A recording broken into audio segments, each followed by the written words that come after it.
Hello student, कैसे हैं आप सभी। नमस्कार, स्वागत है आपका एमएलटी एजुकेशन पॉइंट पर। आज की क्लास में हम फिर मिले हैं एक नए टॉपिक के साथ। आज की क्लास में हम पढ़ने वाले हैं एक नया टॉपिक जिसका नाम है मियोसिस। तो मियोसिस क्या है, इसके अंदर कौन कौन से स्टेजेस होती है, बहुत ही अच्छे से बेहतरीन तरीके से हम पढ़ेंगे।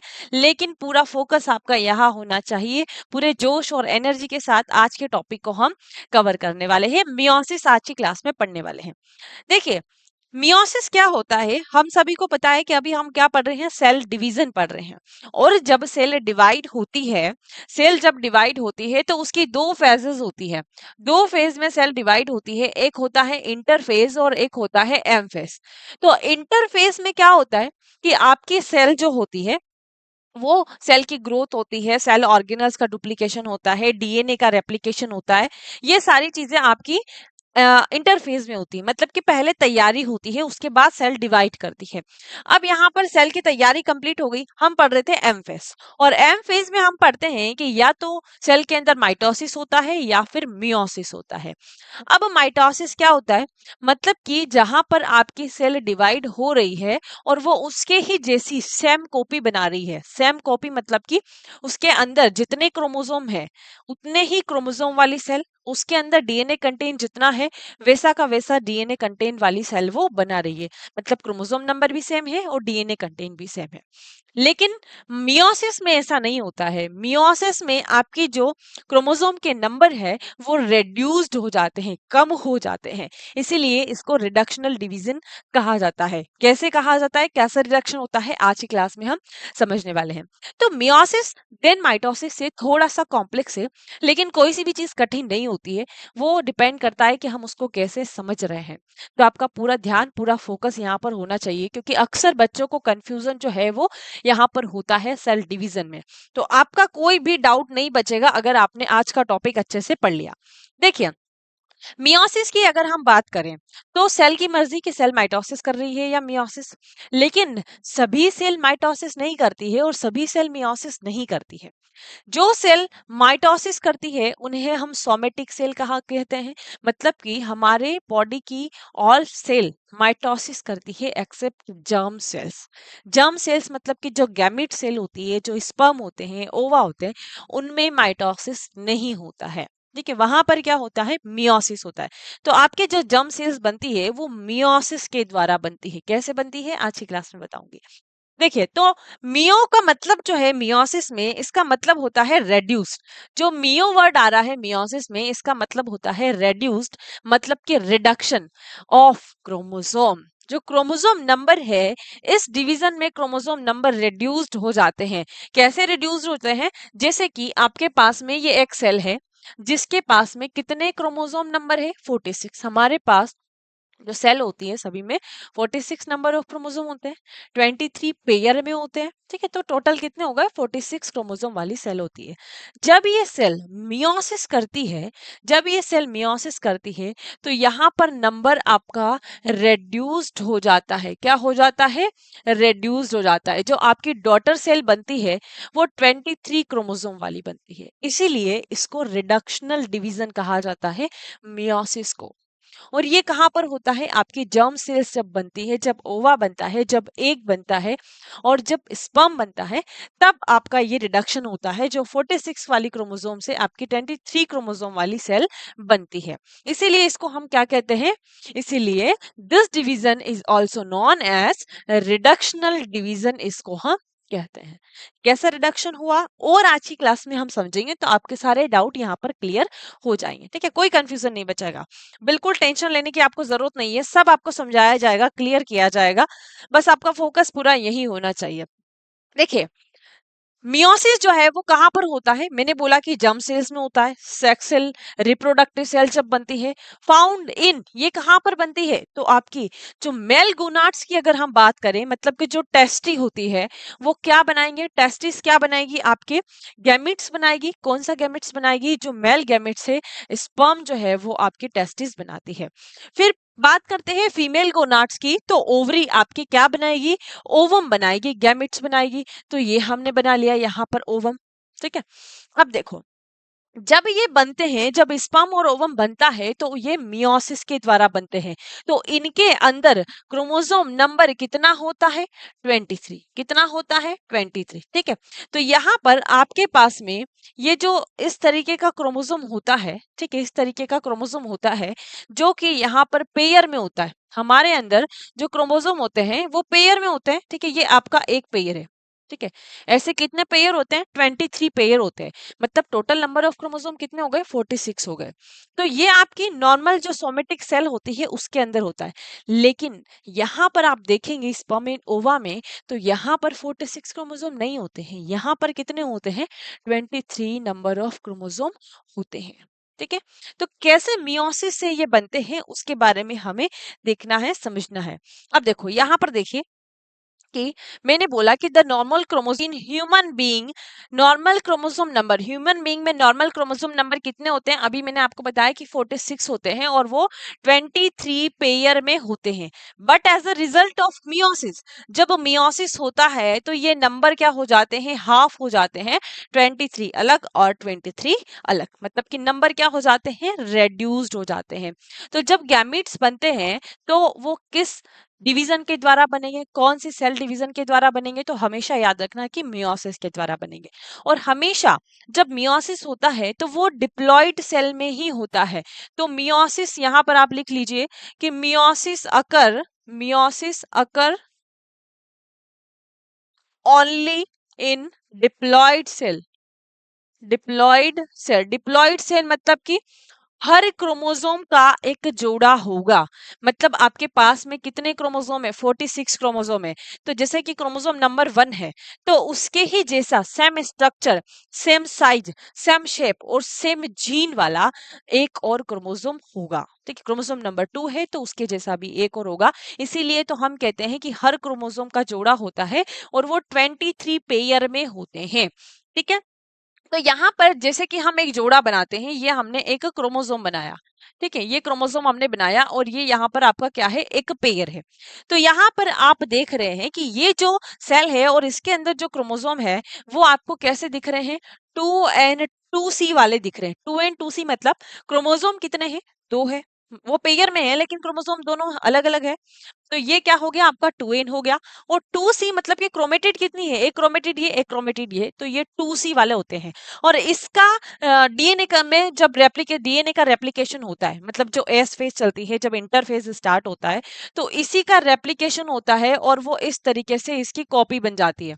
ठीक है, जैसे कि ये मैंने एक की कॉपी बनाई है, दूसरे की बनाएंगे तो ऐसी ही कॉपी बनेगी। और जब माइटोसिस होता है तो ये नंबर जो है वो आपका सेम रहता है, कंटेंट सेम रहता है। मतलब जब सेल बनेगी तो वो फिर से ऐसे पेयर वाली बनेगी। लेकिन मियोसिस में ऐसा नहीं होता है। मियोसिस में नंबर रिड्यूस्ड हो जाता है। यहाँ पर देखिए, जैसे कि अगर हम बात करें ह्यूमन मेल की, तो ह्यूमन मेल में नंबर ऑफ क्रोमोसोम कितने हैं? 46 है। चलो हमने मान लिया। कौन सी सेल है? यहाँ पर आपकी 2n वाली कौन से क्रोमोसोम है? तो 2n वाले हैं। यहाँ पर आप 2c भी लिख लीजिए।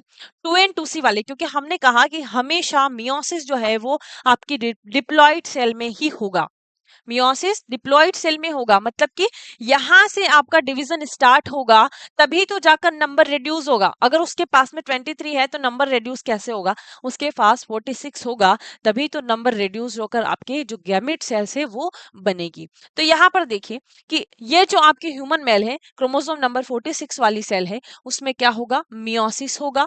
और जब आप देखते हैं कि जब गैमेट्स बनते हैं, मेल के गैमेट्स बनते हैं, मतलब स्पर्म बनते हैं, तो उस प्रोसेस को हम क्या कहते हैं? उस प्रोसेस को हम कहते हैं स्पर्मेटोजेनेसिस। स्पर्मेटोजेनेसिस।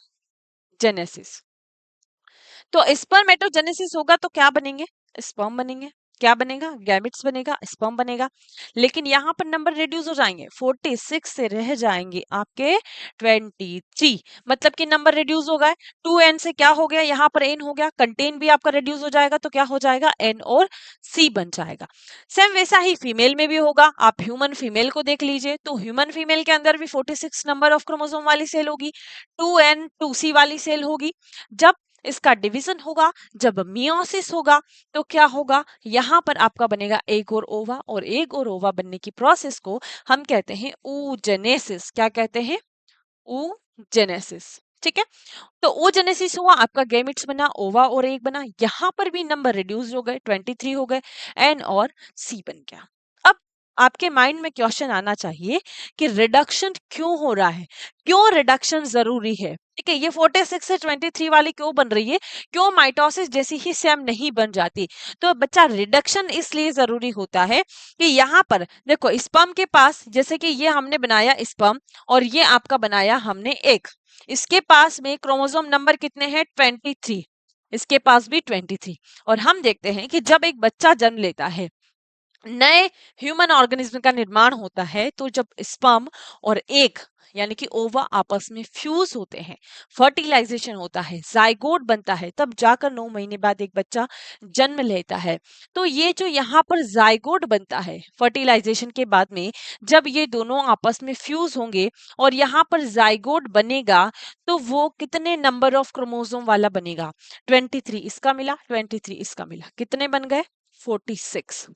अगर देखो यहाँ पर हम इसके पास भी 46 रखते, इसके पास भी 46 रखते, तो कितने हो जाते, इसके पास भी 46 और इसके पास भी 46 रखते, तो कितने हो जाते, 92 हो जाते हैं।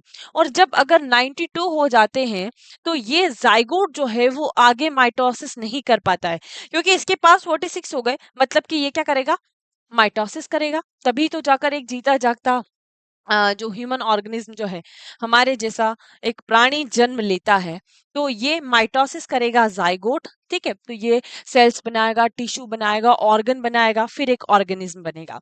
तो ये माइटोसिस करेगा और उसके लिए इसको कितने नंबर ऑफ क्रोमोसोम चाहिए, 46। तो अगर हम यहाँ पर 46 यहाँ पर 46 रखेंगे तो 92 हो जाएगा, और 92 हो जाएगा मतलब कि हमारा जाइगोट आगे माइटोसिस नहीं कर पाएगा, ये वायबल नहीं हो पाएगा। इसीलिए रिडक्शन जरूरी है और इनके पास में 23 नंबर ऑफ क्रोमोसोम जरूरी है। आई होप आपको समझ में आया होगा। नेक्स्ट पेज पर चलते हैं। अब आता है यहाँ पर आपका कि देखो मियोसिस हम पढ़ रहे हैं, एम फेज हम पढ़ रहे हैं, और एम फेज जब हम पढ़ते हैं तो उससे पहले आपकी एक स्टेज आती है जिसे इंटरफेज कहा जाता है। मतलब आपकी शादी हो रही है तो पहले तैयारियां आपको करनी पड़ेगी, तो तैयारियां आप कर कर आए क्योंकि आप एम फेज में हैं। तो आपके सारे इवेंट्स हो चुके हैं, मतलब कि इवेंट्स का मतलब यहाँ पर आप समझ रहे हैं कि सेल की ग्रोथ हो चुकी है, सेल ऑर्गेनल का डुप्लीकेशन हो चुका है, डीएनए का रेप्लिकेशन हो चुका है, देन फिर आप एम फेज में यहाँ पर आए हैं। तो सबसे पहले क्या होगा, इंटरफेज। और इंटरफेज में आपकी 3 फेजेस होती है, G1 S and G2। 3 phases होती है, G1 S एंड G2। और जब एम फेज आता है और हम मियोसिस पढ़ रहे हैं या आप माइटोसिस भी पढ़ेंगे, तो पहले क्या होता है, पहले कैरियोकाइनेसिस होता है, पहले न्यूक्लियस का डिवीजन होता है, फिर आपके साइटोप्लाज्म का डिवीजन होता है। तो यहाँ पर पहले क्या होगा, न्यूक्लियस का डिवीजन होगा, देन फिर साइटोप्लाज्म का डिवीजन होगा। लेकिन यहाँ पर आपकी जो मियोसिस है, आप माइटोसिस पढ़ेंगे तो माइटोसिस में आपको 2 स्टेजेस नहीं मिलेगी, लेकिन मियोसिस में आपको 2 फेजेस मिलेगी, meiosis first and meiosis second. Meiosis first और मियोसिस सेकेंड। तो यहाँ पर कितनी फेजेस हो रही है, 3। वैसे तो कहने को 4 फेजेस होगी, क्योंकि इंटरफेज आपका 2 बार होगा, मियोसिस फर्स्ट से पहले भी होगा और मियोसिस सेकेंड से पहले भी होगा, ठीक है। तो मियोसिस फर्स्ट में आपकी 4 फेजेस होती है, anaphase first, metaphase first, sorry, prophase first, metaphase first, anaphase first और टीलोफेज फर्स्ट। फर्स्ट क्यों लगाया, क्योंकि ये आपकी मियोसिस फर्स्ट है। और जब आप प्रोफेज को देखेंगे तो प्रोफेज को यहाँ पर फर्दर डिवाइड किया गया है, ये थोड़ा सा और कॉम्प्लेक्स है। यहाँ पर आपकी 5 फेजेस आएगी, लेप्टोटीन, जाइगोटीन, पेकाइटीन, डिप्लोटीन और डाइकाइनेसिस। देन फिर आएगा आपका मियोसिस। आपका फर्स्ट राउंड कंप्लीट हो गया, फर्स्ट राउंड में इंटरफेस भी हो गया और मियोसिस भी हो गया। अब सेकेंड राउंड आपका स्टार्ट होता है। अब सेकेंड राउंड स्टार्ट होगा तो उससे पहले आपको क्या करना पड़ेगा, इंटरफेस करवाना पड़ेगा। लेकिन यहाँ पर हम उसको इंटरफेस नहीं कहेंगे, आप इंटरफेस सेकेंड कह सकते हैं, लेकिन उस फेज को हम कहेंगे जो meiosis first and meiosis second के बीच में होती है, उस फेज को हम इंटरकाइनेसिस कहते हैं। क्या कहेंगे, इंटरकाइनेसिस। मतलब कि आप रनिंग कर रहे हैं, ठीक है, तो रनिंग करते करते आपने एक राउंड एक चक्कर पूरा कर लिया, आप थोड़ा थक गए हैं, तो आपने सोचा कि मैं थोड़ा पानी पी लेता हूँ, थोड़ी देर रेस्ट कर लेता हूँ, थोड़ी एनर्जी ले लेता हूँ, फिर सेकंड राउंड स्टार्ट करता हूँ। तो सेल ने अपना फर्स्ट राउंड कंप्लीट किया, उसको थोड़ी एनर्जी की जरूरत है, ठीक है, थोड़ा उसको रेस्ट करना पड़ेगा, पानी पीना पड़ेगा। तो वो इंटरकाइनेसिस में क्या करेगा, फिर से दोबारा अपनी सेल की ग्रोथ करवाएगा, सेंट्रियोल का डुप्लीकेशन करवाएगा, प्रोटीन्स का निर्माण करवाएगा, ताकि वो आगे फिर से डिवाइड हो सके। लेकिन इंटरकाइनेसिस में यहाँ पर इस इंटरफेस से डिफरेंस आपका ये रहेगा कि यहाँ पर डीएनए का रेप्लिकेशन नहीं होगा, डीएनए का रेप्लिकेशन नहीं होगा। क्योंकि हम देखते थे कि एस फेज में आपका क्या होता था, डीएनए का रेप्लिकेशन, लेकिन यहाँ पर नहीं होगा।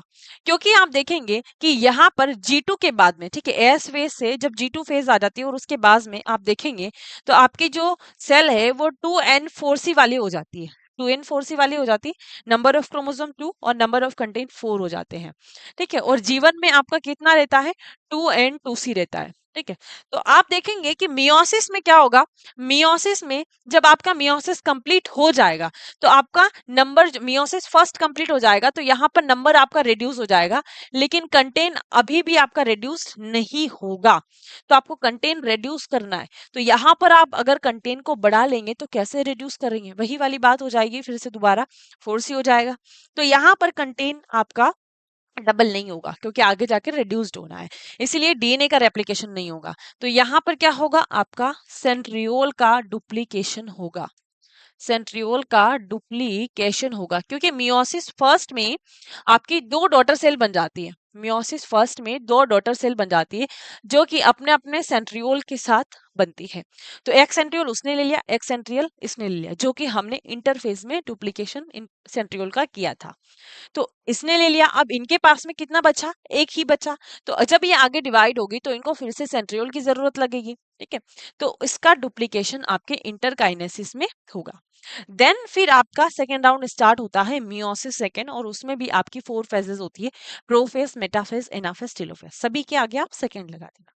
चलिए, तो अब हम स्टार्ट करते हैं हमारा शुरुआत से मियोसिस, कि मियोसिस में होता क्या है। तो ये आपकी फर्स्ट फेज स्टार्ट होगी, यहाँ पर सेल आई, ठीक है, यहाँ पर सेल आई, G1 से आई, S से आई, G2 से आई, और फिर आपकी M फेज में आई। तो ये आपकी कौन सी फेज है, इंटर फेज है। यहाँ पर क्या हुआ मैं आपको बता चुकी हूँ, सेल की ग्रोथ, सेल ऑर्गेनल्स का ग्रोथ, डीएनए का डुप्लीकेशन, ये सारी चीजें यहाँ पर होगी। देन फिर स्टार्ट होगी आपकी मियोसिस फर्स्ट।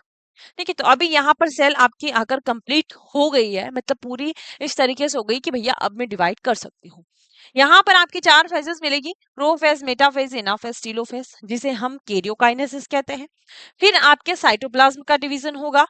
देन फिर आएगी आपकी इंटरकाइनेसिस। ठीक है, तो यहाँ पर इंटरकाइनेसिस में आपके ये जो दोनों सेल बनकर तैयार है, इन दोनों सेल का डिवीजन होगा आपका मियोसिस में, और यहाँ पर आपकी जो दो सेल है इनसे आपकी कितनी डॉटर सेल बन जाएगी, आपके 4 डॉटर सेल बनकर तैयार हो जाएगी। मतलब आप समझ पा रहे हैं कि जब मियोसिस कंप्लीट होता है तो आपकी कितनी डॉटर सेल बनती है, 4 डॉटर सेल बनती है। कितनी, मियोसिस पूरा कंप्लीट कर लीजिए, मतलब कि आपका एम फर्स्ट भी और एम सेकेंड भी, मतलब मियोसिस फर्स्ट और मियोसिस सेकेंड दोनों जब कंप्लीट होती है। तो ये पूरा हमें पढ़ना है आज की क्लास में। अब स्टार्ट करते हैं, अब देरी नहीं करेंगे, अब स्टार्ट कर ही लेते हैं। हमारी जो नेक्स्ट स्टेज आती है यहाँ पर, नेक्स्ट स्टेज आती है आपकी प्रोफेज। ठीक है, क्योंकि प्रोफेज से स्टार्ट करना है, इंटरफेज आपका कंप्लीट हो चुका है, इंटरफेज हमने पढ़ लिया है, पूरा हमारा कंप्लीट हो चुका है, क्योंकि उसमें हमने जो हम माइटोसिस में पढ़ते हैं सेम वही आपका मियोसिस फर्स्ट से पहले रहेगा। अब देखो प्रोफेज की अगर हम बात करें तो प्रोफेज स्टार्ट होता है यहाँ पर आपका माइटोसिस की तरह ही, मतलब कि यहाँ पर आपके पास में कंटेन डबल हो चुका है। तो प्रोफेज को 5 स्टेजेस में डिवाइड किया गया है। कौन कौन सी, लिप्टोटीन, जाइगोटीन, पेकाइटीन, डिप्लोटीन और डाइकाइनेसिस। तो इनके नाम को समझने के लिए मेरे पास एक छोटी सी ट्रिक है, उससे आप याद रख सकते हो इसको, अगर आपको इजी लगे तो। ठीक है, बाकी आपको जो भी अच्छी लगे तो आप याद रख सकते हैं। लीला जरा, नाम याद रखने के लिए है, लीला जरा पीछे ध्यान दो, लीला जरा पीछे ध्यान दो, इससे आपको थोड़ा सा इजी हो जाएगा। और यहाँ पर ध्यान दीजिए कि आपकी कितनी स्टेजेस है, 5 स्टेजेस है। और 5 स्टेजेस में सबसे पहली स्टेज है हमारी लिप्टोटीन। तो जब प्रोफेज स्टार्ट होती है मतलब कि वो इंटरफेस से कंप्लीट होकर आई है, तो डीएनए का डुप्लीकेशन वहां पर हो चुका है। मतलब कि आपका ये जो एक थ्रेड था, इससे अब ये थ्रेड जो है वो इस तरीके से बन गया है, डुप्लीकेशन हो गया है। लेकिन अभी आपको क्रोमोसोम यहाँ पर विजिबल नहीं होगा लिप्टोटीन में, क्योंकि यहाँ पर आपको क्रोमोसोम के एंड्स क्लियर नहीं दिखाई दे रहे हैं। देखिए इस तरीके से, जैसे कि ये क्रोमोसोम है तो इससे दूसरा जुड़ गया, इससे तीसरा जुड़ गया, इससे फिर अगला जुड़ गया, तो एंड्स आपको क्लियर नहीं दिखाई दे रहे हैं। इसीलिए अभी भी आपको ऐसा लिखे लगेगा जैसे कि यहाँ पर क्रोमेटिन ही पड़ा हुआ हो, लेकिन ये कंटेन यहाँ पर डबल आपको दिखाई देगा, थोड़ा सा ज्यादा दिखाई देगा। ठीक है, अब देखिए थोड़ा सा और समझिए कि ये क्या है, आपकी प्लाज्मा मेम्ब्रेन है, और ये क्या है, आपकी न्यूक्लियर मेम्ब्रेन है। ये क्या है, आपके सेंट्रियोल है। ठीक है, ये जो अंदर आपको दिखाई दे रहे हैं ये सेंट्रियोल है, और ये जो गोला दिखाई दे रहा है आपको इसके अंदर, इसको सेंट्रियोसोम कहते हैं। और ये जो किरणें निकलती हुई दिखाई दे रही है, इन किरणों को हम कहते हैं एस्टर रेस। क्या कहते हैं, एस्टर रेस। और ये साइड में यहाँ पर छोटे छोटे से दाने दाने मैंने बनाए हैं, इनको हम कहते हैं स्पिंडल फाइबर्स, जो कि यहाँ पर बनना स्टार्ट हुए हैं, अभी इनका कंप्लीट नहीं हुआ है। क्योंकि देखो ये स्टेजेस जो होती है वो कंटिन्यूस चलती है। इस स्टेज में आपको जो बनता हुआ दिखाई दे रहा, वो कंप्लीट आपको आगे वाले स्टेज में दिखेगा, इसमें जो बन रहा है वो आगे आपको दिखेगा। तो ये कंटिन्यूस होती है। ठीक है, ये तो फेजेस हमने केवल हमारे समझने के हिसाब से लिखे ताकि हमें समझने में आसान हो। बाकी यहाँ पर जो फेजेस होती है इनमें ओवरलैपिंग होती है, ये खत्म होने वाली होती है, दूसरी स्टार्ट होती है, ये खत्म होने वाली होती है, दूसरी स्टार्ट हो जाती है। तो ये कंटिन्यूअस चलती है। ओके, तो यहाँ पर आपको जैसा दिख रहा है ये क्रोमेटिन ऐसा डबल दिख रहा है, और यहाँ पर आप इस जाइगोटीन में देखेंगे तो आपको क्रोमोसोम जो है वो कंप्लीट दिखाई देंगे। बाकी इनकी कंडेंसेशन यहीं पर स्टार्ट हो जाएगी, आपका क्रोमेटिन की कंडेंसेशन जो है वो स्टार्ट हो जाएगी इसी फेज में। ठीक है, तो यहाँ पर क्या हो गई, स्टार्ट हो गई, क्या स्टार्ट हो गई, कंडेंसेशन। कंडेंसेशन, तो क्रोमेटिन से क्या बनेगा, क्रोमोसोम बनेगा। मैं शॉर्ट में लिख रही हूँ, क्रोमेटिन से क्रोमोसोम बनेगा। और इस स्टेज में आप देखेंगे तो यहाँ पर आपको स्पिंडल फाइबर्स का फॉर्मेशन धीरे धीरे थोड़ा थोड़ा सा स्टार्ट हुआ है, स्टर रेज आपको दिखाई दे रही है। और यहाँ पर आप देख रहे हैं कि ये जो क्रोमेटिन है आपको कैसा दिखाई दे रहा है। अगर माइटोसिस की बात करें तो माइटोसिस में आप प्रोफेज देखते हैं तो उसमें आपको क्रोमेटिन दिखाई देता है एक ऊन के गोले के जैसा, जिसे स्पाइरिम कहा जाता है।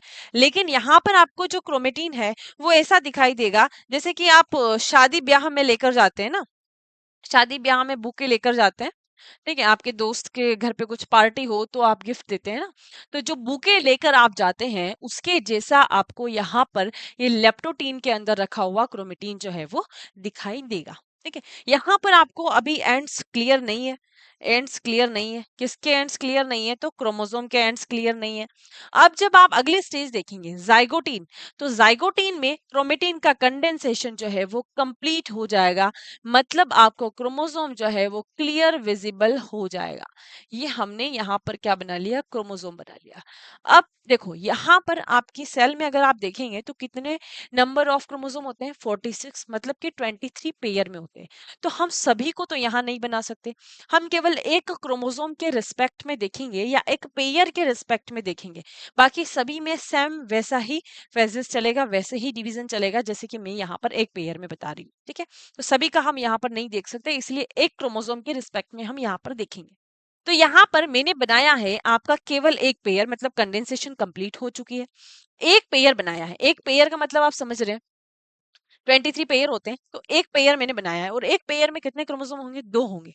मतलब आपका जो नंबर 1 क्रोमोसोम है या नंबर 2 क्रोमोसोम, नंबर 3 क्रोमोसोम, कोई सा भी ले लीजिए, उसके जैसा सेम स्ट्रक्चर, सेम शेप और सेम साइज वाला आपके पास में एक और क्रोमोसोम होगा, सेम जीन वाला एक और क्रोमोसोम होगा। और जब ऐसे chromosome same shape, same size, same structure वाले क्रोमोसोम जब आपस में आकर जुड़ते हैं, अपने अपने पार्टनर के साथ आकर खड़े हो जाते हैं, कपल की हमने लाइन लगाई है कि भैया अपने अपनी पत्नियों के साथ, अपने अपने पति के साथ खड़े हो जाइए।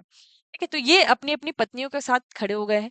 23 पेयर ऑफ क्रोमोसोम, एक मदर से मिला है आपको और एक फादर से मिला है। ठीक है, तो यहाँ पर जब हम उन दोनों जोड़े को आपस में जोड़ देंगे तो ऐसे क्रोमोसोम को हम क्या कहते हैं, होमोलोगस क्रोमोसोम। क्या कहेंगे, होमोलोगस क्रोमोसोम। होमोलोगस क्रोमोसोम उसको हम कहेंगे। और यहाँ पर आप देख रहे हैं कि ये क्रोमोसोम कितने हैं, दो है। ये जोड़ा एक है, लेकिन क्रोमोसोम यहाँ पर दो है, एक मदर से मिला हुआ, एक फादर से मिला हुआ। तो जब ये होमोलोगस क्रोमोसोम आपस में जुड़ते हैं, और ये यहाँ पर किसके द्वारा जुड़े हुए हैं, देखो एक चीज और यहाँ पर देखो कि ये किसके द्वारा जुड़े हुए हैं। यहाँ पर एक कॉम्प्लेक्स बना हुआ है जिसको हम साइनेप्टोनिमल कॉम्प्लेक्स कहते हैं, और इसको हम कह देते हैं साइनेप्सिस। क्या कहेंगे, साइनेप्सिस। साइनेप्टोनिमल कॉम्प्लेक्स बन जाता है जब ये होमोलोगस क्रोमोसोम आपस में जुड़ते हैं। और जब ये आपस में जुड़ जाते हैं, यहाँ पर कॉम्प्लेक्स बन जाता है, तो आप देख रहे हैं कि होमोलोगस क्रोमोसोम आपस में जुड़े हैं। तो इसको हम क्या कह सकते हैं, इसको हम कह सकते हैं कि ये बाईवैलेंट है। बाईवैलेंट मतलब कि जैसे कि यहाँ पर मैंने ये एक क्रोमोसोम बनाया, ठीक है, इसका केवल एक सेंट्रोमियर है, एक सेंट्रोमियर है, तो ये आपका यूनिवैलेंट हो गया। अब यहाँ पर एक जोड़ा देख रहे हैं जिसमें दो क्रोमोसोम है, दो सेंट्रोमियर है, तो आप इसको क्या कहेंगे, बाईवैलेंट कहेंगे। ये यहाँ पर बनना स्टार्ट हुए हैं, कंप्लीट आपको दिखेंगे पिकाइटिन में, ठीक है। देखिए, और यहाँ पर आप देखेंगे, ये तो हमने सेंट्रोमियर के रिस्पेक्ट में देख लिया कि इसमें इसने हमने इसको बाईवैलेंट कह दिया। अगर हम क्रोमेटिड के रिस्पेक्ट में देखें, जैसे कि 1 2 3 और 4 क्रोमेटिड यहाँ पर है, कितनी क्रोमेटिड है, 4। तो अगर क्रोमेटिड के रिस्पेक्ट में देखेंगे तो इसको हम क्या कहेंगे, इसको हम कहेंगे टेट्राड। क्या कहेंगे, टेट्राड। वो आपने पढ़ा है ना, मोनो कहते हैं एक को, डाई कहते हैं दो को, ट्राई कहते हैं तीन को। तो यहाँ पर 4 क्रोमेटिड है, तो इसको हमने टेट्राड कह दिया। तो इनका फॉर्मेशन क्या हुआ है, स्टार्ट हुआ है। विजिबल कहाँ होगा, आपको पेकाइटिन में होगा। अब हम चलते हैं हमारी नेक्स्ट स्टेज पर। बाकी तो आपको पता ही है कि ये स्पिंडल फाइबर है, ये सेंट्रियोल है, ठीक है, इनके अंदर सेंट्रोसोम के अंदर सेंट्रियोल है। ये अपने अपने पोल की तरफ जाना चाहते हैं, थोड़ा इधर आ रहा है, देखो ये थोड़ा पास में, ये फिर थोड़ा दूर होगा, ये फिर थोड़ा दूर होगा, ये और दूर होगा, ये बिल्कुल अपने पोजीशन पर आ जाएंगे, ठीक है, अपने रिस्पेक्टिव फेज पर आ जाएंगे। तो ये इनके बारे में बार बार बात नहीं करेंगे, एक ही बात है। और हम ये पहले माइटोसिस में पढ़ भी चुके हैं, तो आप सभी को आता है। अगर आपने माइटोसिस अच्छे से पढ़ा है तो आपको मियोसिस समझ में आएगा। इसीलिए पहले माइटोसिस समझिए ताकि मियोसिस आप अच्छे से समझ पाए। चलिए, पेकाइटिन देखो, पेकाइटिन में आप देखेंगे कि आपको न्यूक्लियर मेम्ब्रेन थोड़ी थोड़ी सी डिसअपियर होती हुई दिखाई दे रही है। न्यूक्लियर मेम्ब्रेन ऐसा लग रहा है कि थोड़ी थोड़ी सी गायब हो रही है, अभी पूरी तरीके से गायब नहीं हुई है, थोड़ी सी हल्की हल्की सी आपको ऐसा लग रहा है कि डिसअपियर हो रही है। और आगे चलकर आप देखेंगे तो इसमें क्या होगा, सबसे पहले तो हमारा ये जोड़ा बना लेते हैं, पेयर ऑफ क्रोमोसोम बना लेते हैं, ठीक है। तो इस फेज में आपको क्या दिखेगा, इस फेज में आपको दिखेगा कि ये जो दोनों होमोलोगस क्रोमोसोम है, इन दोनों क्रोमोसोम के बीच में क्रॉसिंग ओवर हो रही है। क्या हो रही है, क्रॉसिंग ओवर। क्रॉसिंग ओवर का मतलब होता है कि यहाँ पर आपका ये जो क्रोमोसोम है, ठीक है, एक क्रोमोसोम की ये वाली जो आर्म है, ठीक है, ये वाला क्रोमोसोम मैंने बनाया है और ये वाला क्रोमोसोम बनाया है, तो इस वाले क्रोमोसोम की ये वाली आर्म और इस वाले क्रोमोसोम की ये वाली आर्म दोनों आपस में क्रॉसिंग ओवर कर रही है। क्या कर रही है, क्रॉसिंग ओवर कर रही है। इधर भी ऐसा ही होगा, ये इधर से क्रॉसिंग ओवर कर रही है, ठीक है, ये इधर से इस तरीके से क्रॉसिंग ओवर कर रही है। तो इसको हम क्या कहेंगे, क्रॉसिंग ओवर। और ये क्रॉसिंग ओवर क्यों हो रहा है, क्रॉसिंग ओवर क्यों हो रहा है, क्यों जरूरी है क्रॉसिंग ओवर, क्रॉसिंग ओवर जरूरी है exchange, exchange of genetic material, exchange of genetic material. क्या हो रहा है यहाँ पर, जो जेनेटिक मटेरियल है उसका एक्सचेंज यहाँ पर हो रहा है। आप देख रहे हैं कि जो पॉपुलेशन में वेरिएशन आती है, जो बच्चे जन्म लेते हैं उनमें वेरिएशन आती है, वो किसके कारण आती है, क्योंकि यहाँ पर ये क्रोमोसोम एक माता जी से मिला हुआ, एक पिताजी से मिला हुआ, इन दोनों के बीच में क्रॉसिंग ओवर होती है। और यहाँ पर इसका जीन इसके पास और इसका जीन इसके पास, ठीक है, यहाँ पर इसका इसका जीन इसके पास और इसका जीन इसके पास। तो यहाँ पर क्रॉसिंग ओवर होती है, जो मटेरियल है, जेनेटिक मटेरियल है, उनका एक्सचेंज यहाँ पर होता है। किसके द्वारा हो रहा है, किसकी हेल्प से हो रहा है। तो यहाँ पर आप देखिए कि आपको मिलेंगे कुछ, यहाँ पर देखो, एक तो आपका सबसे पहले हम बना लेते हैं साइनेप्टोनिमल कॉम्प्लेक्स, ये हमने साइनेप्टोनिमल कॉम्प्लेक्स बना लिया। और यहाँ पर प्रेजेंट होते हैं आपके कुछ रिकॉम्बिनेशन नोड्यूल्स, और इन रिकॉम्बिनेशन नोड्यूल्स के अंदर होते हैं एंजाइम्स, जो कि इस जेनेटिक मटेरियल के एक्सचेंज में हेल्प करते हैं। आपका जो साइनेप्टोनिमल कॉम्प्लेक्स बना है, जो साइनेप्सिस है, वो भी आपका इस क्रॉसिंग ओवर में हेल्प करेगा। ठीक है, क्लियर है। आई होप आपको यहाँ पर इतना समझ में आया होगा। अब यहाँ पर आप देख रहे हैं कि ये जो क्रॉसिंग ओवर हो रही है वो किसके बीच में हो रही है, किसके बीच मतलब कि कौन सी क्रोमेटिड के बीच हो रही है। यहाँ पर जब हम क्रोमोसोम को देखेंगे, जैसे कि ये एक क्रोमोसोम बनाया हुआ है, इसी के पास में मैं एक और क्रोमोसोम बना देती हूँ। ठीक है, ये एक और क्रोमोसोम मैंने यहाँ पर बना दिया है। तो जब इस क्रोमोसोम की अगर हम बात करते हैं तो इन दोनों का, ये जो क्रोमेटिड है, इन दोनों का सेंट्रोमियर एक ही है, एक ही सेंट्रोमियर है। तो इसको हम कहेंगे सिस्टर क्रोमेटिड। क्या कहेंगे? सिस्टर क्रोमेटिड, कि ये सिस्टर है। और जब अगर हम बात करें, क्योंकि ये एक पूरा पेयर है, जब अगर हम बात करें कि इस वाले क्रोमेटिड की इस वाली क्रोमेटिड से, तो इन दोनों का सेंट्रोमियर अलग अलग है, तो इसको हम कहेंगे नॉन सिस्टर क्रोमेटिड। तो यहाँ पर आप देख रहे हैं कि क्रॉसिंग ओवर किसके बीच में हो रही है? Crossing over occur in non sister chromatid. किसमें, किसके बीच में हो रही है? Non sister chromatid. Non sister chromatid के बीच यहाँ पर क्रॉसिंग ओवर हो रही है। ठीक है, अब चलते हैं हमारी नेक्स्ट स्टेज पर, जिसको हम कहेंगे डिप्लोटीन। अब देखो, क्रॉसिंग ओवर यहाँ पर स्टार्ट हुई है, कंप्लीट नहीं हुई है। कंप्लीट कहाँ होगी? आपके डिप्लोटीन में। कैसे हमें पता चलेगा कि क्रॉसिंग ओवर कंप्लीट हो गई? तो यहाँ पर देखिए कि जैसे कि हम बनाते हैं यहाँ पर फिर से आपका क्रोमोसोम। तो ये आपने क्रोमोसोम यहाँ पर बना लिया। ठीक है, ये हमने क्रोमोसोम यहाँ पर बना लिया। अब अगर इस क्रोमोसोम को आप ध्यान से देखेंगे, कैसे पता चलेगा कि यहाँ पर क्रॉसिंग ओवर कंप्लीट हो गई? इस क्रोमोसोम को अगर आप ध्यान से देखेंगे तो यहाँ पर देखो, यहाँ पर क्या होगा? यहाँ पर जो स्ट्रक्चर बनेगा वो कैसा बन रहा है? कैसा स्ट्रक्चर दिख रहा है? पूरा एक्स शेप स्ट्रक्चर दिख रहा है। कैसा दिख रहा है? X shape structure. तो जब आपको एक्स शेप स्ट्रक्चर दिखने लग जाएगा, मतलब कि आप यहाँ पर समझ जाइए कि क्रॉसिंग ओवर कंप्लीट हो गई है, और उसको हम कहते हैं कियास्मेटा। क्या कहते हैं? कियास्मेटा। कियास्मेटा का फॉर्मेशन हो गया। कियास अरे क्या हो रहा है? कियास मेटा। कियास मेटा का फॉर्मेशन हो गया है, एक्स शेप स्ट्रक्चर बन गया है, मतलब आप समझ जाइए कि क्रॉसिंग ओवर यहाँ पर कंप्लीट हो चुकी है। और इस कंडीशन में आपको दिखाई देगा डी साइनेप्सिस होता हुआ। क्या होगा? डी साइनेप्सिस का मतलब समझ रहे हैं? यहाँ पर हो रहा था साइनेप्सिस, यहाँ होगा डी साइनेप्सिस। डी साइनेप्सिस का मतलब आपका साइनेप्सिस जो है वो यहाँ से गायब हो रहा है। ये गायब हो रहा है तभी तो यहाँ पर एक्स शेप स्ट्रक्चर बना, और तभी तो हमने इसको कियास मेटा कहा, और तभी तो आपकी क्रॉसिंग ओवर यहाँ पर कंप्लीट हुई है। अब देखिए, आपकी न्यूक्लियर मेम्ब्रेन आपको गायब होती हुई दिखाई दे रही है। ऐसा लग रहा है कि न्यूक्लियर मेम्ब्रेन पूरी यहाँ से इस तरीके से गायब हो रही है। और जब न्यूक्लियर मेम्ब्रेन गायब होगी, तो इसके साथ में जो लगे हुए आपके सेल ऑर्गेनल्स है, जैसे कि माइटोकॉन्ड्रिया, गोल्जी ऑपरेटस, न्यूक्लियोलस, ये सारे गायब होने चालू हो जाएंगे। ठीक है, अभी आपको थोड़ा थोड़ा दिखाई दे रहा है, थोड़ा थोड़ा दिखाई दे रहा है, अभी कंप्लीट डिसअपियर नहीं हुआ है। तो और आप यहाँ पर देख रहे हैं कि आपके स्पिंडल फाइबर्स का फॉर्मेशन जो है वो भी आपका कंप्लीट होने की कगार पर है। आपके जो सेंट्रियोल है वो अपने रिस्पेक्टिव फेस पर आना स्टार्ट हो गए हैं। ठीक है, अब नेक्स्ट स्टेज जो आएगी आपकी डाइकाइनेसिस, और डाइकाइनेसिस में आप देख रहे हैं कि न्यूक्लियर मेम्ब्रेन आपको नहीं दिखाई दे रही है। मतलब कि यहाँ पर क्या हुआ? आपकी न्यूक्लियर मेम्ब्रेन जो है, आपकी न्यूक्लियर मेम्ब्रेन क्या हो गई है? डिसअपियर हो गई है। क्या हो गई है? डिसअपियर। और न्यूक्लियर मेम्ब्रेन डिसअपियर हुई मतलब कि सब आपका खत्म हो गया, मतलब सेल ऑर्गेनल्स खत्म हो गए हैं। आप देख रहे हैं कि आपके जो सेंट्रियोल है वो अपनी जगह पर आ चुके हैं, अपनी मंजिल तक पहुंच चुके हैं, वो बिल्कुल सेंटर में आ गए हैं। स्पिंडल फाइबर का फॉर्मेशन कंप्लीट हो चुका है। स्पिंडल स्पिंडल फाइबर का फॉर्मेशन यहाँ पर कंप्लीट हो चुका है।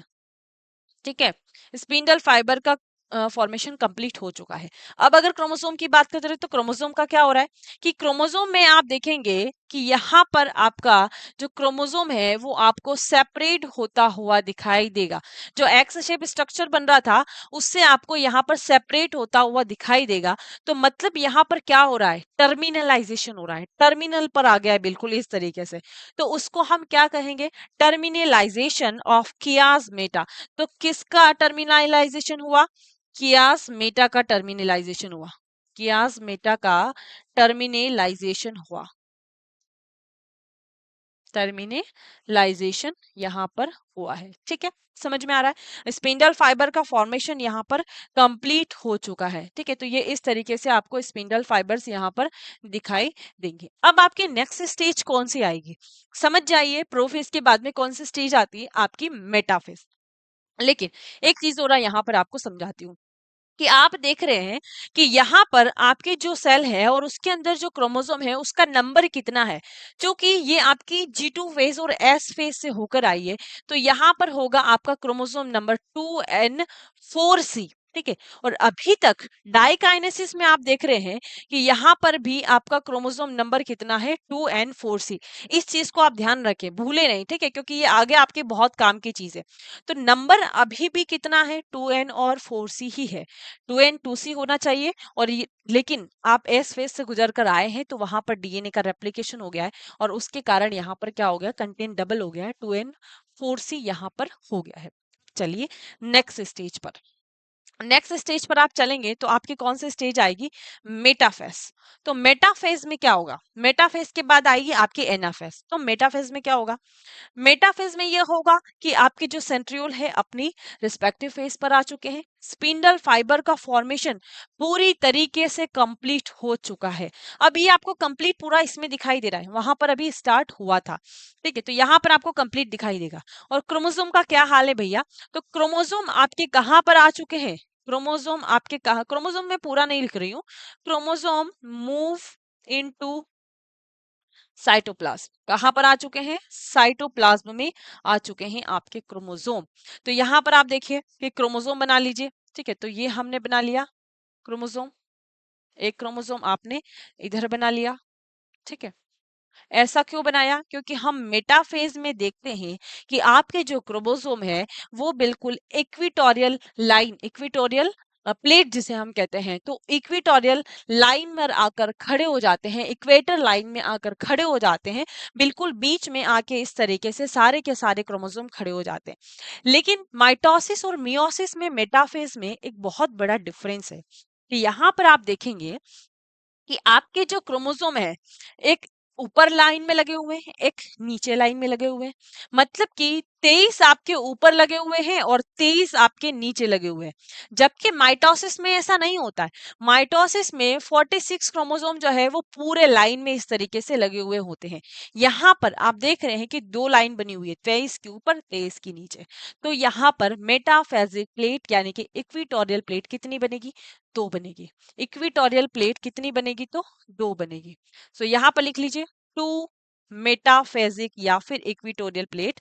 मेटाफेजिक प्लेट कितनी बनी, मेटाफेजिक प्लेट दो बनी। और आप स्पिंडल फाइबर को देखेंगे तो आपका जो स्पिंडल फाइबर है, यहाँ पर स्पिंडल फाइबर काइनेटोकोर से अटैच हो गया है। ठीक है, काइनेटोकोर से इस तरीके से यहाँ पर अटैच हो गया है।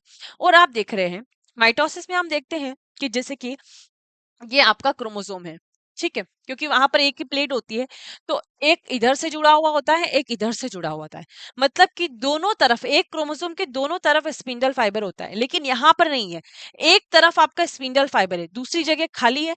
फिर इधर की साइड में इस वाले क्रोमोसोम के इधर साइड के कोइनेटोकोर से स्पिंडल फाइबर जुड़ा हुआ है। तो आप कुछ न कुछ समझ पा रहे हैं कि यहाँ पर क्या होगा, माइटोसिस में आपकी क्रोमेटिड सेपरेट हुई थी, एक इधर हो गई थी, एक इधर हो गई थी। यहाँ पर आप देख रहे हैं कि यहाँ पर आपका क्रोमोसोम सेपरेट होगा। मतलब कि नंबर ऑफ क्रोमोसोम यानी कि क्रोमोसोम का नंबर, यानी कि रिडक्शन क्या हो गया है, सीधा सीधा लिख लीजिए, रिडक्शन यहाँ पर स्टार्ट हो गया है। रिडक्शन स्टार्ट हो गया है, रिडक्शन स्टार्ट ऑफ क्रोमोसोम। किसका रिडक्शन स्टार्ट हुआ है, तो क्रोमोसोम का रिडक्शन स्टार्ट हो गया है। मतलब कि अब आगे जाकर आपकी दो डॉटर सेल बनने वाली है। तो यहाँ पर क्या हुआ, मेटाफेजिक प्लेट बनी, दो प्लेट बनी। और यहाँ पर स्पिंडल फाइबर का नंबर कितना होगा, स्पिंडल फाइबर का नंबर होगा सेम आपके क्रोमोसोम के नंबर जैसा। क्योंकि यहाँ पर आपकी दो क्रोमोसोम है, तो यहाँ पर आपका अगर आप माने कि जैसे कि 46 क्रोमोसोम है, तो कितना होगा, 46 ही होगा। माइटोसिस में स्पिंडल फाइबर का नंबर कितना था, 92 था। क्लियर है, इतना आई होप आपको समझ में आया होगा। अब आप मेटाफेज की स्टेज से आगे जाएंगे तो क्या होगा, मेटाफेज की स्टेज से आगे जाएंगे तो आपका आएगा एनाफेज। और एनाफेज में क्या होता है कि जो स्पिंडल फाइबर है, ये आपकी जो स्पिंडल फाइबर है, स्पिंडल फाइबर डिसअपियर होना स्टार्ट हो जाएंगे, स्पिंडल फाइबर डिसअपियर होना स्टार्ट हो जाएंगे। और यहाँ पर जो आपके सेंट्रियोल आपके क्रोमोसोम को खींच रहे थे वो यहाँ पर कंप्लीट खींच कर लेकर आ जाएंगे। कंप्लीट इस तरीके से आपके क्रोमोसोम को खींच, एक मिनट थोड़ा सा और सही बनाते हैं, इस तरीके से आपके क्रोमोसोम को खींचकर लेकर आ जाएंगे। ठीक है, एक क्रोमोसोम इधर हो गया, एक क्रोमोसोम पूरा आपका इधर हो गया। ठीक है, तो ये इसने खींच लिया, किसने खींचा? आपके स्पिंडल फाइबर ने। ठीक है, ये इस तरीके से। तो स्पिंडल फाइबर आपको डिसअपियर होता हुआ दिखाई दे रहा है, देखो इसमें पूरा कैसा जाल बना रखा है इसने।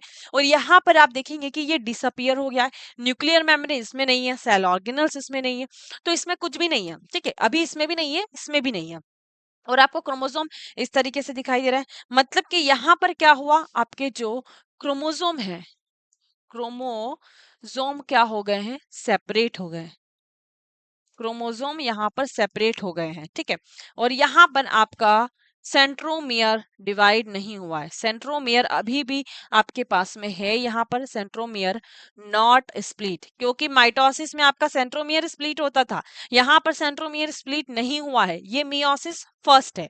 तो इतना आई होप आपको समझ में आया होगा। ठीक है, तो यहाँ पर आपका ये क्रोमोसोम है, ये इनका सेंट्रोमियर है। अब आगे जाकर क्या होगा, अब यहाँ पर आप देखिए एक फेज और आ रही है, बहुत ही इंपॉर्टेंट है, जो अभी आगे मैंने आपको बताई थी कि वहां पर आप जब लास्ट स्टेज में आपने देखा था, प्रोफेज की जो लास्ट स्टेज होती है उसमें कंटेन और क्रोमोसोम नंबर कितना था? 2n4c, 2n4c, और यहाँ पर भी अभी कितना है? 2n4c। ठीक है, क्योंकि अभी ये सेपरेट नहीं हुए हैं, लेकिन आप यहाँ पर देख रहे हैं कि कंटेन रेड्यूस्ड हो रहा है, कंटेन रेड्यूस्ड हो रहा है, और जब कंटेन रेड्यूस्ड होगा तो क्या होगा? मतलब कि आपकी टेलोफेज यहाँ पर स्टार्ट हो गई है, क्योंकि यहाँ पर कंटेन रेड्यूस हो गया है। तो टेलोफेज में आप देखेंगे, टेलोफेज के बाद साइटोकाइनेसिस, तो टेलोफेज में आप देखेंगे कि आपका न्यूक्लियस जो है वो डिवाइड हो जाएगा। ठीक है, तो न्यूक्लियस डिवाइड कर लेते हैं, ये आपके अंदर बना लेते हैं हम न्यूक्लियर मेम्ब्रेन, ये न्यूक्लियर मेम्ब्रेन आपकी बन गई है। मतलब कि न्यूक्लियर मेम्ब्रेन क्या हो गई है? रीअपियर, न्यूक्लियर मेम्ब्रेन क्या हो गई यहाँ पर? रीअपियर। और सेंट्रियोल क्या हो गए हैं? आपके सेंट्रियोल यहाँ पर डिवाइड हो गए हैं। सेल ऑर्गेनल्स क्या हो जाते हैं? यहाँ पर आना शुरू हो जाते हैं। और सेल मेम्ब्रेन का क्या बन गया है? यहाँ पर फरो बन गया। क्या बन गया है? फरो बन गया, अंदर की तरफ ये धस रही है, क्योंकि आगे जाके साइटोप्लाज्म को भी डिवाइड होना है, अभी न्यूक्लियस डिवाइड हो गया। मतलब कि यहाँ पर आपका नंबर कितना हो गया है? आपका नंबर कितना हो गया है? एन हो गया है। कंटेन कितना है? अभी भी 2c है। नंबर कैसे कम हुआ कि पहले कितना था? 46, अब क्या किया? 23 वाली अलग, 23 वाली अलग, क्योंकि क्रोमोसोम सेपरेट कर दिया ना। चलो क्रोमोसोम भी बना लेते हैं, ये हमने क्रोमोसोम सेपरेट कर लिया। ठीक है, ठीक है, अगर हम ओवरऑल इस पूरी सेल के रिस्पेक्ट में देखें तो अभी भी ये कितना है? अभी भी ये 2n4c है। लेकिन अगर आप अलग अलग न्यूक्लियस को देखेंगे तो यहाँ पर आप देख रहे हैं ना कि 23 अलग हो गए, 23 अलग हो गए हैं, और 23 अलग हो गए, 23 अलग और 23 अलग हो गए हैं। समझ में आ रहा है? अब आगे जाके साइटोकाइनेसिस में क्या होगा कि ये जो साइटोप्लाज्म है आपका, ये जो साइटोप्लाज्म है ये डिवाइड हो जाएगा, और साइटोप्लाज्म डिवाइड होगा तो क्या होगा? ठीक है, इस साइटोप्लाज्म को डिवाइड कर लीजिए। साइटोप्लाज्म अगर आपका डिवाइड होगा तो क्या होगा? साइटोप्लाज्म डिवाइड होगा तो आपकी डॉटर सेल बनकर तैयार हो जाएगी। तो ये आपका साइटोप्लाज्म डिवाइड हो गया, इसके अंदर आप बना लीजिए आपका क्रोमोसोम, इसके अंदर भी आपका क्रोमोसोम बना लीजिए, ये आपका क्रोमोसोम बना लिया। ठीक है, ये आपका क्रोमोसोम बना लिया, ये आपके सेंट्रियोल है। ठीक है, तो इसका आपका ये न्यूक्लियर मेम्ब्रेन है, और न्यूक्लियर मेम्ब्रेन के अराउंड हम यहाँ पर प्लाज्मा मेम्ब्रेन भी बना देते हैं। ये आपकी प्लाज्मा मेम्ब्रेन है, और ये आपका यहाँ पर सेंट्रियोल है अपना अपना। तो क्या तैयार हो गया है आपके पास में? 23 नंबर ऑफ क्रोमोसोम वाली दो डॉटर सेल बनकर तैयार है। मतलब कि आपका नंबर यहाँ पर रेड्यूस्ड हो गया है, अब केवल कंटेन रेड्यूस करना बाकी है, और जब कंटेन रेड्यूस हो जाएगा तो आपकी हैप्लॉइड सेल बनकर तैयार हो जाएगी। ठीक है, समझ में आया? तो कैसे कंटेन जो है वो रेड्यूस्ड होता है, अब आई होप आपको समझ में आया होगा। अब इसके बाद जो स्टेज स्टार्ट होती है आपकी, उसको हम कहते हैं इंटरकाइनेसिस, जो कि meiosis first and meiosis second के बीच की स्टेज है। Meiosis first and meiosis second के बीच की स्टेज को हम इंटरकाइनेसिस कहते हैं, जहां पर आपका क्या होगा इंटरकाइनेसिस में क्या होगा आपका, इंटरकाइनेसिस में आपका similar to interphase but in S phase DNA content not divide, क्या होगा यहाँ पर, डीएनए कंटेन डिवाइड नहीं होगा क्योंकि ऑलरेडी हमें कंटेन रिड्यूस करना है। ऑल्सो कॉल्ड इंटरफेस सेकेंड इसको कहा जाता है। और इस फेज में क्या होगा, आपका सेंट्रियोल का डुप्लीकेशन होगा। और जब आपकी ये फेज कंप्लीट हो जाएगी इंटरकाइनेसिस मतलब सेल ने रेस्ट कर लिया है, अब उसको सेकेंड राउंड स्टार्ट करना है। सेकेंड राउंड कौन सा है आपका यहाँ पर, मियोसिस। कौन सा है, मियोसिस सेकंड आपका स्टार्ट होने वाला है। देखिए ये वैसे माइटोसिस का दिया गया है पर आप इसकी जैसे समझिए यहाँ पर मियोसिस होगा। तो फिर से क्या होगा, G1 आएगी, एस आएगी, G2 आएगी, सेंट्रियोल का डुप्लीकेशन होगा, सेल ऑर्गेनल की ग्रोथ होगी, जो आपके प्रोटीन्स बनेंगे, एंजाइम बनेंगे, लेकिन यहाँ पर डीएनए का डुप्लीकेशन नहीं होगा। ठीक है। तो इस एस फेज में क्या होता है कि आपका ये जो क्रोमोसोम है, ये जो क्रोमोसोम है वो इस तरीके से बन जाता है। ठीक है, यहाँ पर आपके इसके जैसे सेम कॉपी बन जाती है, लेकिन इसमें ऐसा नहीं होगा। ठीक है, ये आपका होता है मियोसिस फर्स्ट से, और आपके माइटोसिस से पहले वाली जो इंटरफेस की स्टेज होती है उसके अंदर होता है। फिर आपका स्टार्ट होता है यहाँ पर मियोसिस सेकेंड, मतलब कि जो दो नई डॉटर सेल बनकर आई है, कहाँ से बनकर आई है, आपके मियोसिस फर्स्ट से, वो इमीडिएटली इंटर करती है आपके मियोसिस सेकेंड में। कंटिन्यूस चलती है, आप जितना धीरे इसको समझ रहे हैं उतनी धीरे ये प्रोसेस होती नहीं है, ये कंटिन्यूस चलती है। सेकेंड में I and form 4 new daughter cell, क्या बनाएगी, 4 न्यू डॉटर सेल यहाँ पर बनाएगी। मतलब कि जैसे कि आपका ये 46 नंबर ऑफ क्रोमोसोम वाली सेल है, इसको अगर हम डिवाइड करें तो ये दो डॉटर सेल में डिवाइड हुई। ठीक है, जिसके पास में क्रोमोसोम नंबर कितना है, 23 है, ये हमने बना लिया 23। अब यहाँ पर ये डिवाइड करेगी, अब ये यहाँ पर डिवाइड करेगी और क्या बनाएगी, फिर से दोबारा 23 नंबर ऑफ क्रोमोसोम वाली यहाँ पर सेल बनाकर तैयार है, दो डॉटर सेल बनाकर तैयार है। दो इसने बनाई और दो इसने बनाई, मतलब लास्ट में कितनी बन गई, आपकी 4 डॉटर सेल बनकर यहाँ पर तैयार है। यहाँ पर नंबर ऑफ क्रोमोसोम 46 थे, यहाँ पर आपका था 2n2c, यहाँ पर हो जाएगा n2c, n2c, और जब आप लास्ट वाली स्टेज देखेंगे तो यहाँ पर बन जाएगा आपका nc नंबर भी एक और कंटेन भी एक, मतलब कि इस तरीके की सेल बनेगी। ठीक है, ये इस तरीके का क्रोमोसोम बनेगा, सेल इस तरीके के क्रोमोसोम वाली सेल यहाँ पर बनकर तैयार है। ठीक है, तो आई होप आपको समझ में आया कि इस तरीके की स्टेजेस होती है और आपका मियोसिस सेकंड खत्म हो जाता है। तो एक बार मियोसिस सेकंड में कैसे आपका डिवीजन होता है आपके क्रोमोसोम का, वो भी हम देख लेते हैं। तो आल्सो कॉल्ड इक्वेशनल डिवीजन, अच्छा इसको इक्वेशनल डिवीजन भी कहा जाता है। इक्वेशनल डिवीजन क्यों कहा जाता है, क्योंकि इक्वेशनल डिवीजन में आप देखेंगे कि अभी मैंने आपको बताया कि नंबर ऑफ क्रोमोसोम 46 से कितने रह गए थे, 23। तो जब 23 डॉटर सेल डिवाइड होगी और 4 डॉटर सेल बनाएगी तो उसमें क्रोमोसोम का नंबर 23 ही रहेगा।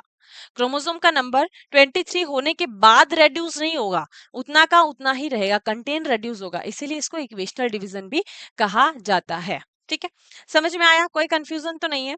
नेक्स्ट स्टेज पर चलते हैं, हमारी जो मियोसिस सेकेंड है। तो मियोसिस सेकेंड को एक बार समझ लेते हैं कि यहाँ पर क्या होता है। तो माइटोसिस के अंदर भी आपकी कितनी स्टेजेस होती है, 4 स्टेजेस होती है। कौन कौन सी स्टेजेस होती है, तो प्रोफेज होती है, मेटाफेज होती है, एनाफेज होती है एंड टीलोफेज होती है। 4 स्टेजेस होती है। अब देखिए आपका लास्ट में क्या हुआ था मियोसिस सेकेंड में, कि आपका क्रोमोसोम जो है वो सेपरेट हो गया था, और सेपरेट होने के बाद उसको फिर से दोबारा सेकेंड राउंड में जाना है। ठीक है, तो सेकेंड राउंड में क्या होगा, जब सेल सेकेंड राउंड में आती है तो उसका जो क्रोमोसोम होता है उसका डीकंडेंसेशन हो जाता है। पहले क्रोमेटिन का कंडेंसेशन हुआ, क्रोमोसोम बना, और फिर वो दोबारा साइकिल में जाती है तो फिर से उस क्रोमोसोम का डीकंडेंसेशन होता है, मतलब कि क्रोमोसोम से फिर से क्रोमेटिन बनता है। लेकिन यहाँ पर उसको दोबारा नंबर को रिड्यूस करना है, नंबर को नहीं सॉरी, कंटेन को रिड्यूस करना है, तो वो पूरी तरीके से डीकंडेंस नहीं होगा, क्रोमेटिन के फॉर्म में नहीं आता है पूरी तरीके से। आपको क्रोमोसोम विजिबल होगा, ठीक है, पूरी तरीके से अच्छे से विजिबल नहीं होगा, लेकिन हल्का हल्का आपको विजिबल होगा प्रोफेज में। अब देखिए अब क्या होता है यहाँ पर, एक बार और इसको हम बना लेते हैं, क्योंकि यहाँ पर आपको क्या बनाना है, सॉरी, बहुत ज्यादा ही छोटा हो गया है, क्योंकि यहाँ पर आपको प्लाज्मा मेम्ब्रेन भी चाहिए और आपको सेल मेम्ब्रेन भी चाहिए। तो आपकी एक हो जाएगी प्लाज्मा मेम्ब्रेन और ये अंदर हो गया आपका न्यूक्लियस। तो ये आपको केवल प्रोफेज में दिखेगा। न्यूक्लियर मेम्ब्रेन केवल आपको प्रोफेज में ही दिखती है, अर्ली प्रोफेज में। लेट प्रोफेज में न्यूक्लियर मेम्ब्रेन, सेल ऑर्गेनल, सारी चीजें गायब हो जाती है। मेटाफेज में आपको कुछ नहीं दिखता है। तो न्यूक्लियर मेम्ब्रेन केवल हमने यहीं पर बनाई है। अब ये क्रोमोसोम आया है आपका, कहाँ से आया है? क्रोमोसोम आया है आपका मियोसिस फर्स्ट से। मियोसिस कंप्लीट होकर आपका ये क्रोमोसोम आया है। ऐसी आपके पास में कितनी डॉटर सेल है? दो। ठीक है, ये मियोसिस हुआ है और इसके पास, आपके पास में दो डॉटर सेल है। मियोसिस सेकंड जो होता है वो सेम आपके माइटोसिस के जैसा होता है। जैसा माइटोसिस होता है सेम उसी के जैसा होता है। इसमें सेम वैसे ही क्रोमेटिड सेपरेट होती है, वैसे ही आपका जो 23 क्रोमोसोम जो है वो लाइन में लग जाते हैं। तो सेम माइटोसिस की तरह होती है। कुछ डिफरेंस होता है, उसको हम समझ लेते हैं। कुछ डिफरेंस होता है, ठीक है। तो यहाँ पर आपकी दो डॉटर सेल आई है। अब हम एक डॉटर सेल के रिस्पेक्ट में समझेंगे। यूं समझना कि दोनों डॉटर सेल जो है वो साथ साथ में डिवाइड हो रही है। अभी हम एक को समझ रहे हैं, समझना कि दोनों साथ साथ में डिवाइड हो रही है। तो ये एक आपकी सेल है और इसका ये क्रोमोसोम है। तो ये हमने यहाँ पर बना लिया है। आपके जो सेंट्रियोल है ये इस तरीके से लगे हुए हैं, ये स्पिंडल फाइबर है, ये स्टर रेज निकली हुई है, ये प्लाज्मा मेम्ब्रेन है और ये यहाँ पर आपकी न्यूक्लियर मेम्ब्रेन है और ये आपका क्या है यहाँ पर? क्रोमोसोम। क्रोमोसोम। तो आप प्रोफेज में देखेंगे कि यहाँ पर आपका क्रोमोसोम जो है वो फिर आपका मेटाफेज में जाएगा और जब मेटाफेज में जाएगा तो न्यूक्लियर मेम्ब्रेन आपकी गायब हो चुकी होगी। आपके जो सेंट्रियोल है वो अपनी पोजीशन पर आ जाएंगे। ये सेंट्रियोल अपनी पोजीशन पर लेकर आ गए। स्पिंडल फाइबर का फॉर्मेशन यहाँ पर कंप्लीट हो जाएगा। स्पिंडल फाइबर का फॉर्मेशन कंप्लीट हो गया है, यहाँ पर देखिए। ठीक है, क्रोमोसोम आपके इस तरीके से बिल्कुल लाइन में आकर लग गए हैं। लेकिन इसमें थोड़ा सा डिफरेंस होता है। डिफरेंस ये है कि आप माइटोसिस में देखते हैं कि 46 क्रोमोसोम लाइन में लगे हुए हैं, लेकिन यहाँ पर नंबर तो रिड्यूस्ड हो गए हैं। इस सेल के अंदर आपके केवल कितने क्रोमोसोम हैं? 23 क्रोमोसोम। तो यहाँ पर इक्विटोरियल प्लेट तो एक ही है, लेकिन इस इक्विटोरियल प्लेट में नंबर ऑफ क्रोमोसोम कितने हैं? ओनली 23। मतलब कि यहाँ पर आपकी कौन सी है? ये N2C वाली सेल है। N2C वाली सेल है, ठीक है। नंबर इसके पास में एक है, लेकिन आपका कंटेन यहाँ पर डबल है। देखो दो कंटेन दिखाई दे रहा ना, एक कंटेन ये रहा, एक आपका ये रहा और एक आपका ये रहा। तो कंटेन अभी डबल है, उसको रेड्यूस करना है। स्पिंडल फाइबर आपके इस काइनेटोकोर से इस तरीके से जाकर अटैच हो जाते हैं। ऊपर की तरफ मैंने काइनेटोकोर बना दिया है, चलो कोई बात नहीं। ये आपका यहाँ पर क्रोमेटीन बन जाता है, पूरा ही गायब हो गया है। चलो इसको दोबारा बना लेते हैं। ये आपका यहाँ पर स्पिंडल फाइबर जो है वो काइनेटोकोर से आकर अटैच हो गया है। तो ये क्या करेंगे? इसको खींचेंगे और जब खींचेंगे तो क्या होगा? आपकी क्रोमेटिड सेपरेट हो जाएगी।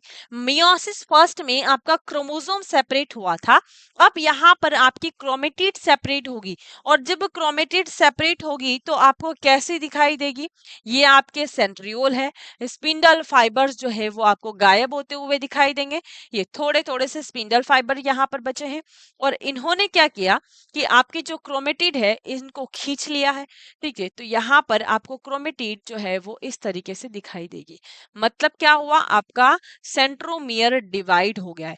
सेंट्रोमियर डिवाइड हुआ ना, सेंट्रोमियर स्प्लिट हो गया, ब्रेक हो गया, आधा इधर आधा इधर। तो आपके एक क्रोमेटिड इधर और एक क्रोमेटिड इधर चली गई है। मतलब कि अपने रिस्पेक्टिव फेस पर क्रोमेटिड चली गई है, क्रोमेटिड सेपरेट हो गया है, सेंट्रोमियर स्प्लिट हो गई है। यहाँ पर कंटेन भी रेड्यूस्ड होता हुआ आपको दिखाई दे रहा है। कंटेन रेड्यूस होगा ना, एक कंटेन इधर आ गया, एक कंटेन आपका उधर चला गया। तो जब आप टीलोफेज देखेंगे तो टीलोफेज में आपको क्या दिखेगा? टीलोफेज में आप देखेंगे कि आपकी जो न्यूक्लियर मेम्ब्रेन है वो दोबारा आ जाएगी। दोबारा आ जाएगी ना, टेलोफेज में आपकी न्यूक्लियर मेम्ब्रेन दोबारा आ जाएगी। तो न्यूक्लियस आपका डिवाइड हो जाएगा।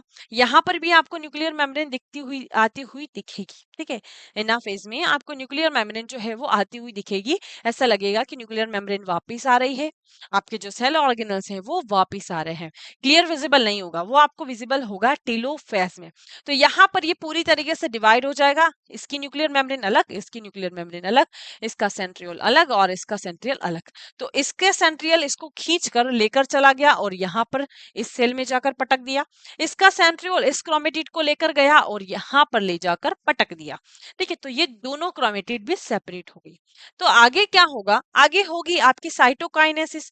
और साइटोकाइनेसिस में आप क्या देखेंगे, साइटोकाइनेसिस में क्या देखेंगे कि आपकी ये जो सेल है इसका न्यूक्लियस इसमें डिवाइड हो गया है आपके टेलोफेज में, और साइटोकाइनेसिस में आप देखेंगे कि साइटोप्लाज्म भी डिवाइड हो जाएगा। और जब साइटोप्लाज्म डिवाइड हो जाएगा तो ये सेल अलग हो जाएगी। ठीक है, ये हमने बना लिया न्यूक्लियस और इसके अराउंड हमने बना ली प्लाज्मा मेम्ब्रेन। तो साइटोप्लाज्म भी डिवाइड हो गया, ये इसका सेंट्रियोल इसके पास, इसका सेंट्रियोल इसके पास। तो आप देख रहे हैं कि स्टार्टिंग में हमारे पास 2n2c वाली सेल थी, फिर 2n4c वाली बनी, 2n4c के बाद में फिर बनी आपके पास में n2c वाली। और अब यहाँ पर आप देख रहे हैं कि आपके पास में नंबर कितने हैं, 23 नंबर भी रेड्यूस्ड हो गए हैं, और आपके पास में कंटेन भी कितना है, c। तो आपके पास में अब जो सेल बनी है वो nc बनी है, मतलब कि हैप्लॉइड वाली सेल बन गई है। समझ में आ गया कैसे नंबर रेड्यूस्ड हुआ। अब सेम ऐसा ही इसके अंदर भी होगा। तो यहाँ पर फिर से आपकी दोबारा 2 डॉटर सेल बनकर तैयार हो जाएगी, मतलब टोटल आपकी कितनी डॉटर सेल बनी मियोसिस में, मियोसिस फर्स्ट और सेकंड दोनों को देखें तो आपकी 4 डॉटर सेल बनकर तैयार है। यहाँ पर देखिए ये आपका साइटोकाइनेसिस है जिसमें आपका फरो बनता है इस तरीके से, ये आपका फरो है। ठीक है, ये फरो है, देखे तो ये बिल्कुल सिकुड़ेगा और पास में आएगा और पास में आएगा और आपका क्या बना देगा, डॉटर सेल बना देगा। तो इन साइटोकाइनेसिस आपकी 4 daughter cell are produced each with 1/2 the number of chromosome, half number of chromosome के साथ में आई है, मतलब कि क्रोमोसोम नंबर कितना है, ओनली 23। एक बार क्विक रिवीजन कर लेते हैं, थोड़ा सा समझ लेते हैं इसको। सबसे पहले प्रो फेज में क्या हुआ, हमारे पास 5 स्टेजेस होती है। लीला जरा पीछे ध्यान दो, ये 5 स्टेजेस में क्या होता है, मतलब कि प्रो फेज में आपका क्रोमेटिन से क्रोमोसोम बनता है, क्रॉसिंग ओवर होती है, कियास्मेटा बनता है, फिर कियास्मेटा का टर्मिनलाइजेशन होता है, न्यूक्लियर मेम्ब्रेन डिसअपीयर होती है। ये सारी चीजें आपकी प्रो फेज के अंदर होती है। और प्रो फेज में आपके पास में कौन सी सेल है, 2n4c वाली सेल है। और मेटाफेज में आप देखेंगे कि आपके जो स्पिंडल फाइबर है वो पूरा फॉर्मेशन होकर कंप्लीट हो जाते हैं। जो क्रोमोसोम होता है उसके काइनेटोकोर से अटैच हो जाते हैं, ये यहाँ से काइनेटोकोर से एक इधर से और एक इधर से अटैच हो जाते हैं।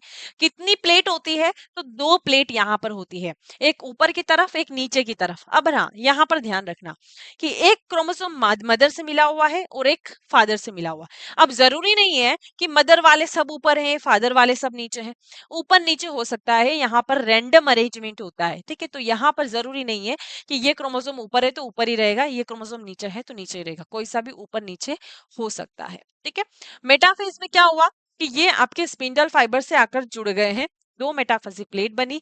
एनाफेज में ये सेपरेट हो जाएंगे। तो क्या सेपरेट हुआ, क्रोमोसोम सेपरेट हुआ, क्रोमोसोम सेपरेट हुआ, मतलब कि नंबर यहाँ पर रिड्यूस्ड हो रहा है। तो आप टेलोफेज में देखेंगे कि आपकी ये जो 2 न्यूक्लियर मेम्ब्रेन है, आपकी यहाँ पर न्यूक्लियर मेम्ब्रेन अपीयर हो जाएगी, 2 न्यूक्लियस आपको दिखाई दे रहे हैं इसके अंदर, मतलब कि 2 डॉटर सेल बनकर यहाँ पर तैयार है।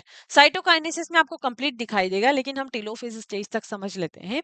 तो यहाँ पर आप देख रहे हैं कि नंबर रिड्यूस्ड हो गए हैं, मतलब कि अब ये सेल आपके पास में कौन सी है, N2C वाली है। अब N2C वाली सेल में हमें कंटेन रिड्यूस करना है, तो ये आपके क्रोमोसोम है, ये आपकी 2 डॉटर सेल है, जैसे ये डिवाइड करेगी वैसे ही ये भी डिवाइड करेगी।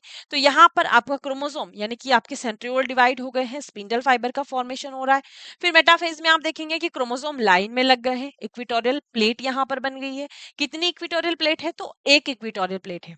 यहाँ पर ये इसके काइनेटोकोर से इस तरीके से अटैच है, ये काइनेटोकोर से अटैच है। एनाफेज में आप देखेंगे कि क्रोमेटिड सेपरेट हो रही है, ये क्रोमेटिड सेपरेट हो रही है, और क्रोमेटिड सेपरेट हो जाएगी कंप्लीट आपके टीलोफेज में। तो 2 न्यूक्लियस यहाँ पर बनकर तैयार है, ये आपके न्यूक्लियस यहाँ पर सेपरेट हो गए हैं। और साइटोकाइनेसिस में आप देखेंगे कि आपका साइटोप्लाज्म जो है वो भी सेपरेट हो जाएगा, मतलब कि 2 डॉटर सेल इसने बनाई, 2 डॉटर सेल इसने बनाई।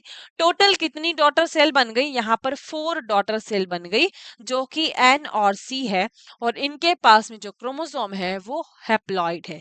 मतलब कि यहाँ पर नंबर रिड्यूस्ड हो गए हैं, 23 नंबर ऑफ क्रोमोसोम वाली सेल अब हमारे पास बनकर तैयार है। तो समझ में आया मियोसिस कैसे होता है, कैसे नंबर जो है वो रिड्यूस होते हैं, कैसे इसको रिडक्शनल फेज कहा जाता है। तो हमारे पास जितनी भी जर्म सेल्स होती है, गैमिट सेल्स होती है, स्पर्म और ओवा होते हैं, जब उनका निर्माण होता है तो मियोसिस होता है, और इस तरीके से नंबर रिड्यूस होता है, और इस तरीके से उनके अंदर जो क्रोमोसोम नंबर होता है वो 23 होता है। लेकिन वो बनता किससे है? डिप्लॉइड सेल से, जिसके पास में 46 नंबर ऑफ क्रोमोसोम होते हैं। क्लियर है? आई होप आज की क्लास आपको अच्छे से समझ में आई होगी। मिलते हैं अगले टॉपिक के साथ में। Thank you.